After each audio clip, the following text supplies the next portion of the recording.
Greetings, Surge Nation. It's Doc Griffin, your swing surgeon director of club fitting operation, and yep, it's time again for the doctor's house call. Before we do that, of course, as always, I'd like to give you a little update on how Ms. Vaughn is doing. She goes for her third CT scan next week on the 13th. She seems to be doing really well. Again, we appreciate the prayers and your concern, and please keep it up. Today we're going to deal with a subject that has been dealt with by Surge on the blog most recently regarding coming over the top. And Surge dealt with swing mechanics that are involved in coming over the top in the swing. And I talked with Surge and said, you know, there are some things that from a club fitting standpoint that can also cause it. And of course he said, do a video.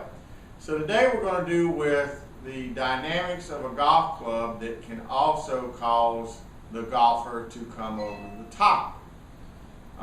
The first thing that I'm going to deal with would be the length of club.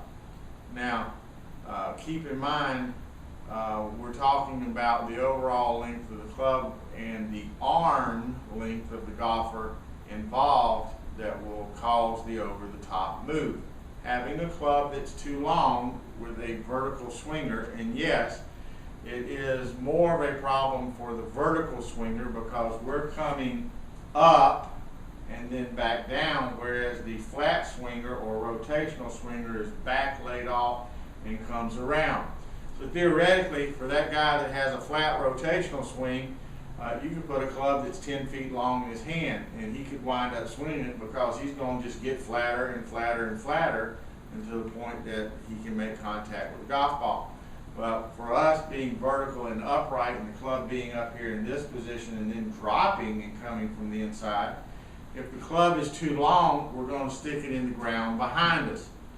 So that's not a real good thing. So the compensatory move for that club being too long is we take it and we fling it and come out and over it and then come from the outside across to the inside.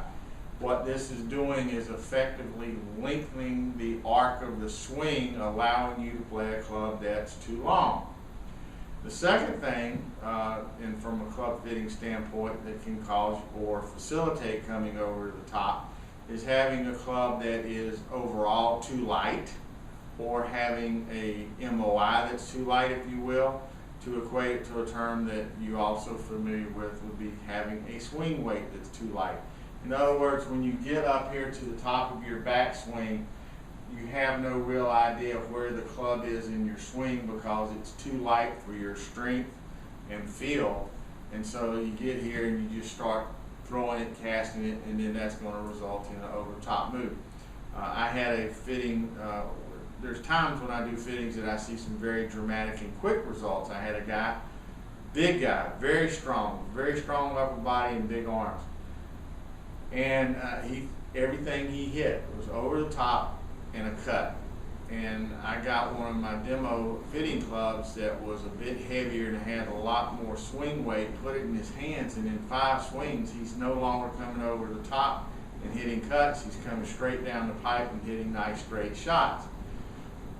That is unusual. It's not the ordinary, but it does go to prove what I'm talking about, that if you don't have a feel for where the club is in your swing, all kinds of things can happen. And of course, getting a club that's the right length is certainly very important. So the whole bottom line is, if you feel like, and it's been verified, that you're making the proper dynamics in the swing and doing it mechanically sound, but you're still having problems with the swing and coming over the top, it may not be you. It could very well be the clubs.